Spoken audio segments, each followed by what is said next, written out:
श्री स्वामी समर्थ, जय जय स्वामी समर्थ. स्वामी महाराजांच्या कृपेने तुमच्या सर्व चांगल्या इच्छा, मनोकामना पूर्ण व्हाव्यात हीच स्वामीचरणी प्रार्थना करते आणि आजच्या या नवीन व्हिडिओला सुरुवात करते. कार्तिक शुक्ल पक्षाच्या अष्टमीला गोपाष्टमी सण मोठ्या थाटामाटात साजरा केला जातो. यंदा 9 नोव्हेंबर शनिवारी गोपाष्टमी हा सण साजरा केला जाणार आहे.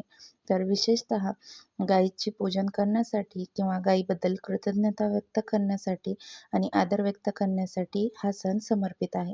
या दिवशी भगवान श्रीकृष्णांची गायीसोबत पूजा करण्याचे विशेष महत्त्व आहे. पुराणानुसार 33 कोटी देवी देवता आणि 68 कोटी तीर्थक्षेत्र या ठिकाणी जाऊन पूजा केल्याचं फळ प्राप्त होतं आणि गायीची पूजा करणं सेवा करतो त्याला गोमातेबरोबरच 33 कोटी देवी देवतांचे सुद्धा आशीर्वाद प्राप्त होत असतात. व्यक्तीच्या सर्व दुःख दूर होतात आणि घरात सुख समृद्धी येते आणि त्यांच्या सर्व मनोकामना सुद्धा पूर्ण होतात.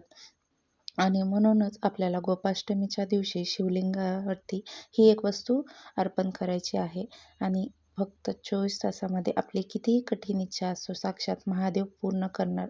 आपल्याला 7 पिढ्यांचे दारिद्र्य नष्ट होईल आणि आपल्या संपूर्ण कुटुंबाची भरभरून अशी प्रगती होणार आहे. अतिशय प्रभावी असा हा उपाय आहे, ज्याबद्दल सविस्तर आणि महत्त्वाची माहिती मी तुम्हाला या आजच्या व्हिडिओमध्ये देणार आहे. व्हिडिओ पूर्ण पहा आणि जर चॅनलवरती नवीन असाल तर चॅनलला सबस्क्राईब करा आणि शेजारील बेल आयकॉनचं बटनसुद्धा प्रेस करा. हिंदू धर्मामध्ये कार्तिक महिन्याला खूप महत्त्व दिले जाते. कार्तिक महिन्यात भगवान श्री हरिविष्णूंची उपासना केल्याने सुख आणि संपत्ती टिकून राहते. या काळामध्ये दान, स्नान आणि व्रत आणि उपासना विशेष महत्त्व आहे. तसेच शास्त्रानुसार कार्तिक महिन्यात तीर्थक्षेत्रस्थानी जाऊन स्नान केल्याने मागील जन्माची पापे नष्ट होतात आणि अनंत पुण्य प्राप्त होते. म्हणूनच आपल्याला गोपाष्टमीच्या दिवशी सकाळी लवकर उठायचे आणि स्नान करायचे. स्नान केल्यानंतर आपल्याला स्वच्छ वस्त्र परिधान करायचे. स्वच्छ वस्त्र परिधान केल्यानंतर आपल्याला सर्वप्रथम देवघरामध्ये दीप प्रज्वलित करून घ्यायचा आहे, कारण कोणतीही सेवा असो ती अग्निदेवतेच्या साक्षीनेही करायची असते. त्याचबरोबर आपल्याला या दिवशी सूर्यदेवाला सुद्धा अर्घ्य अर्पण करायचं आहे आणि जल अर्पण करताना आपल्याला ओम आदित्याय नमः, ओम सूर्यदेवताय नमः या मंत्राचा जप करत करत आपल्याला जल अर्पण करायचं आहे. त्यानंतर आपल्याला विधिवत देवपूजा करून घ्यायची आणि या दिवशी भगवान श्रीहरी आणि माता लक्ष्मी तसेच गोमातेचे पूजनसुद्धा या दिवशी विशेष महत्त्व दिले जाते. जर तुमच्या घरी गाय असेल तर गायला किंवा तिच्या वासराला तुम्ही अंघोळ घालायची आहे आणि अंघोळ घातल्यानंतर स्वच्छ करून पुसून घ्यायचं आणि तिला हळद कुंकू अक्षता अर्पण करायचे आहेत, हार घालून घ्यायचे आणि तिची आरती करून घ्यायची आहे आणि त्याचबरोबर तिला हिरवा चारा हा खायला घालायचा आहे आणि हिरवा चारा खायला दिल्यानंतर आपल्या कुंडलीमध्ये असणारा जो बुध ग्रह आहे तो बलवान होतो आणि कुंडलीत बुध ग्रह बलवान झाला तर त्यामुळे आपल्याला निर्णय घेण्याची क्षमता वाढते, ज्यामुळे आपल्या प्रत्येक क्षेत्रामध्ये भरभरून यश प्राप्त होत असतं. अशा रीतीने आपल्याला गायीची पूजाही करून घ्यायची आहे आणि त्यानंतर जर तुमच्या घरामध्ये गाय वासरू नसेल तर तुम्ही तुमच्या घरामध्ये असणाऱ्या देवघरामध्ये असणाऱ्या जी काही वासराची मूर्ती आहे त्याचीसुद्धा तुम्ही पूजा करू शकता.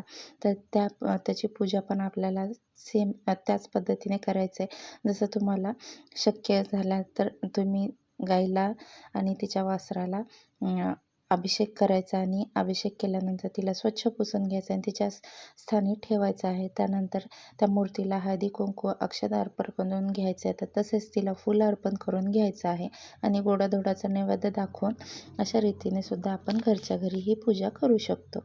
तर पूजा करून झाल्यानंतर आपल्याला लगेच हा उपाय जो आहे तो करायचा आहे.